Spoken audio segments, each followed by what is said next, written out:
కాపాట దేవా నీకే వందనాలయో సామి. ఈ కాలమంతా నెట నుంచి నాకు నిన్నే తోడు మందయో సామి.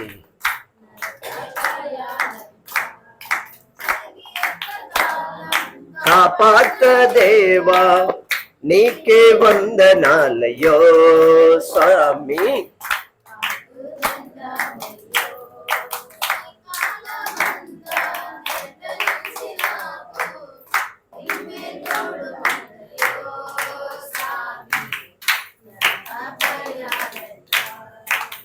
రేలా రేలా అమ్మమ్మ అమ్మమ్మ ఆగండి ఆగండి ఆగండి అమ్మ.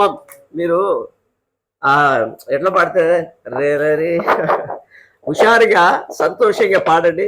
దేవుని రాజ్యంలో ఉన్నాం మనం ఇప్పుడు అందరం. దేవుని రాజ్యంలో ఎలా ఉండాలి అందరం చెప్పండి? సంతోషంగా. 2 రోజుల నుండి మా కంటికి నిద్రలేదు. మేమెంత హుషారుగా ఉన్నాం కదా. కాబట్టి మీరు ఇంకెంత హుషారుగా ఉండాలి అయ్యా చెప్పండి. తాగుబోతోడికి తాగడంలో ఆనందం, డబ్బు పిచ్చోడికి డబ్బులో ఆనందం, కానీ క్రైస్తవులకి దేవుడి సన్నిధిలో ఆనందం. హల్లెలూయా. కాబట్టి ఆనందంగా ఉండాలి. క్రైస్తవ్యులందరూ డబ్బు లేకపోయినా, ఆస్తులు లేకపోయినా, అనారోగ్యం ఉన్నా మనమున్న ఆనందాన్ని చూసి జనాలు అనుకోవాలి, ఏమీ లేకున్నా అసలు వీళ్ళు ఎలారా ఇంత ఆనందంగా ఉన్నారు అనుకోవాలి. హల్లెలూయా కదా. మనం హుషారుగా ఉంటే ఒకడు ఓర్వలేడు. వాడి పేరేంటి? సాతానుడు. కాబట్టి మనం హుషారుగా ఉండాలి. చెప్పండి ఎలా ఉన్నాం?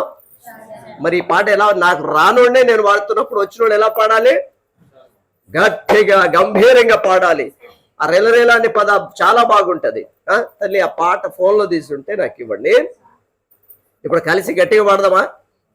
అబ్బా అవ్వ నవ్విందంటే ఇంక గట్టిగా అది రెలరే